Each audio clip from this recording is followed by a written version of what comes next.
Welcome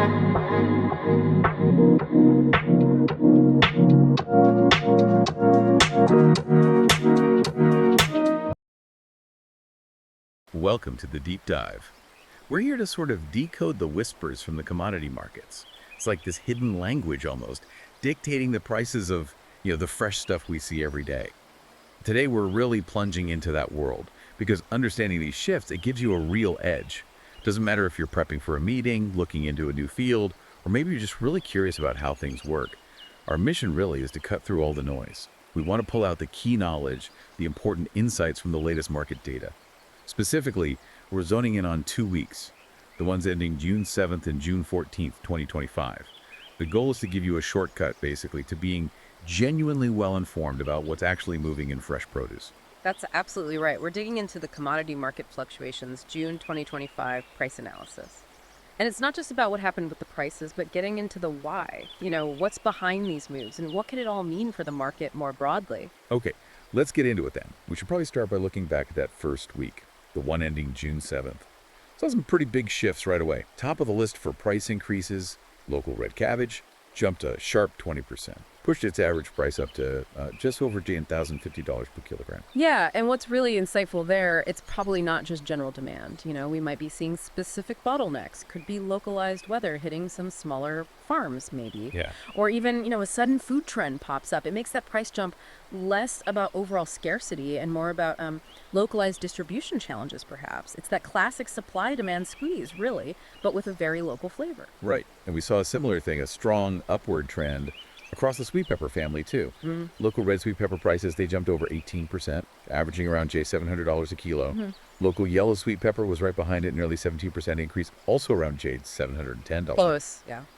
And then the local green sweet pepper climbed over 16%. That was about $380 per kilogram.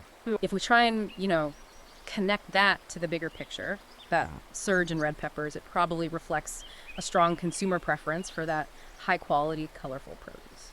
Often correlates with healthier eating trends, doesn't it? Sure. And the yellow ones, likely getting a boost from culinary demand. Yeah. Restaurants, maybe export buyers looking for those specific colors. Makes sense. And the green peppers, that spike is really notable because we often see regional supply inconsistencies there. So demand seems to be just outstripping the sometimes erratic availability in certain areas. Okay. Rounding out the top 5 gainers for that week ending June 7th was local sorrel. Rose by 15%, fetching around $1,050 a kilo. That's quite a move for sorrel. It is indeed, that increase. It could be linked to, say, early festival-related demand starting up, or maybe just lower availability in the off-season setting a higher baseline price.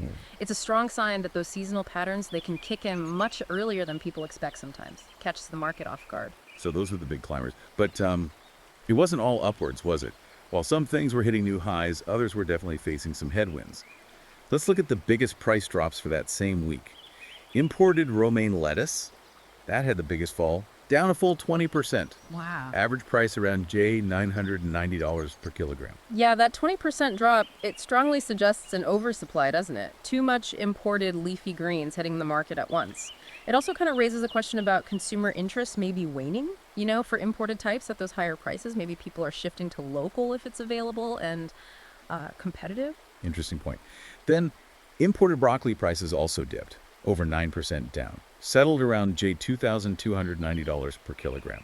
Still a high price, obviously, but it seems like market saturation might have, put the brakes on it climbing higher. Possibly, yeah. Even premium items can hit a ceiling where the price just gets too high for consistent demand. And local pineapples, specifically that popular MD2 type. Ah, yes, the sweet one. That one? It registered an over 8% decrease, averaging now around $500 per kilogram. That pineapple drop? Well, it could easily reflect peak harvest timing, right?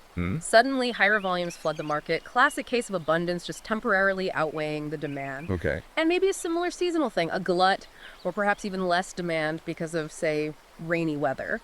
That might be tied to the drop in local watermelon prices. That was down over 5%, averaging about $465 a kilo. Right. And lastly, local pumpkin prices fell just over 5%, down to around $350 per kilogram. Pumpkin's a staple, right? Been around forever. So that dip, maybe inconsistent quality being reported, or perhaps buyer preferences are just shifting towards other vegetables at the moment. It does raise a really important question, though. We've seen these swings in just 1 week. How quickly can these trends actually reverse? And, what happens when they do? That is the crucial question. And it perfectly sets us up for the next week's data, doesn't it? Because if you thought that first week was volatile, well, just wait. What happened in the very next week, the one ending June 14th, it really hammers home how unpredictable these markets are. The most dramatic surge we saw, imported ginger, Ah, ginger, yes. shot up a massive 80%, 80, to $1,540 per kilogram. Wow. It's almost double in just 7 days. An 80% increase in 1 week? That is truly remarkable. It just screams strong demand hitting severely limited supply for imported ginger. Often points to pretty significant global supply chain issues. Maybe disruptions in a major producing region, like somewhere in Asia. Or perhaps just unexpected shipping delays creating a kind of artificial scarcity locally. It hints at a vulnerability that goes beyond simple market demand, Yeah, definitely something bigger at play there.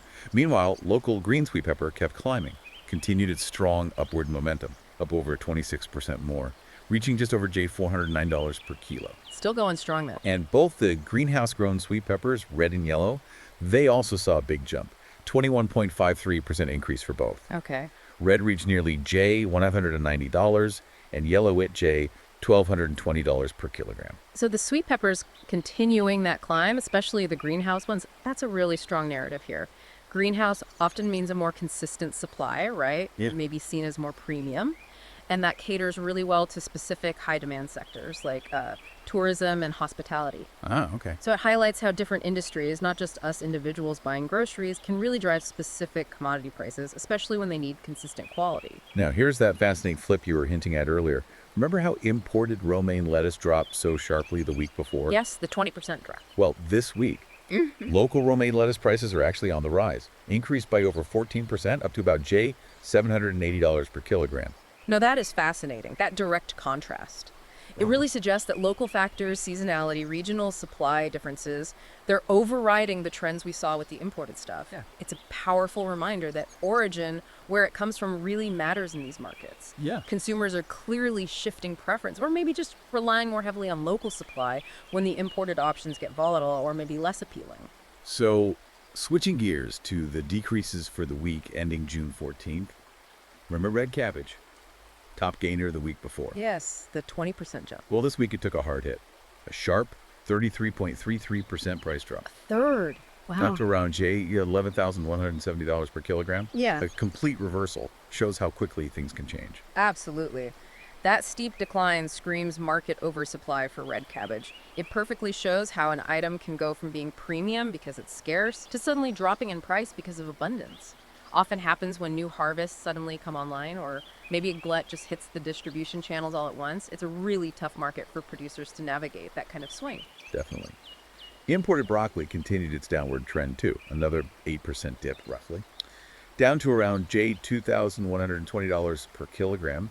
Seems to indicate that those high prices might have finally, softened demand, pushing people to alternatives. Seems likely. There's usually a point where consumers start looking for something else if the price stays high for too long. And local carrot prices dipped over 8% as well to about $540 per kilogram. That was across multiple parishes, and some areas apparently saw sharp double-digit declines. Carrots dropping broadly like that often points to a widespread good harvest maybe. Or perhaps just a temporary lull in demand that producers maybe weren't expecting. Could be either. Okay. Similarly, the market for local honeydew melon stayed soft. Nearly an 8% decline there, down to around $690 per kilogram. Again, likely seasonal oversupply coming into the market. Right. And Gungo peas, the green local kind, saw a slight decline, just over 7%, around $1,815 per kilogram. That could just be improved harvest availability finally catching up with demand. So, okay. We've seen all these individual movements, some things soaring, some plummeting. But when we step back from the individual items, what patterns start to emerge from this week-to-week volatility? How did these distinct stories kind of weave together? Exactly. That's the key question. We clearly see the continued, almost unstoppable strength of sweet peppers, right? Green, red, yellow strong across both weeks suggests a really deep-seated demand, maybe from multiple sectors like we talked about, that's just consistently outpacing supply, even with that greenhouse production helping out. Right. But then you have items like red cabbage and romaine lettuce. Those had fascinating, really dramatic swings from 1 week to the next. And this isn't just random noise, it truly shows how different factors, some supposing ones, are at play. Things like, is local supply available versus imported? What are the specific seasonal patterns doing right now? Are there shifts in demand from particular sectors, like tourism suddenly needing more? All these things play into the overall market volatility. It's never just one thing, it's always this dynamic, interconnected web of forces. Yeah, it really is. This has been an incredible deep dive. Just shows the amazing volatility and how interconnected these commodity markets are, even for everyday items we might not think twice about. And understanding these shifts, it offers insights that go way beyond just your shopping list. That's absolutely right. These insights, they help you quickly grasp the why behind the market movements, helps you be genuinely well informed, whether, you're prepping for that meeting or exploring a new field, or maybe you're just deeply curious about the world around you. And as you think about all this, here's something to consider. Beyond just the prices we talked about, what might these specific ups and downs in things like ginger or sweet peppers or red cabbage, what might they tell us about broader economic trends? Or maybe even subtle shifts in how we as consumers are behaving or what we prefer? Looking ahead maybe a few months, how might this whole dynamic interplay ultimately impact the local producers trying to make a living and us as consumers? Maybe influencing what we choose to buy next time or even what farmers decide to plant next season. Something to think about.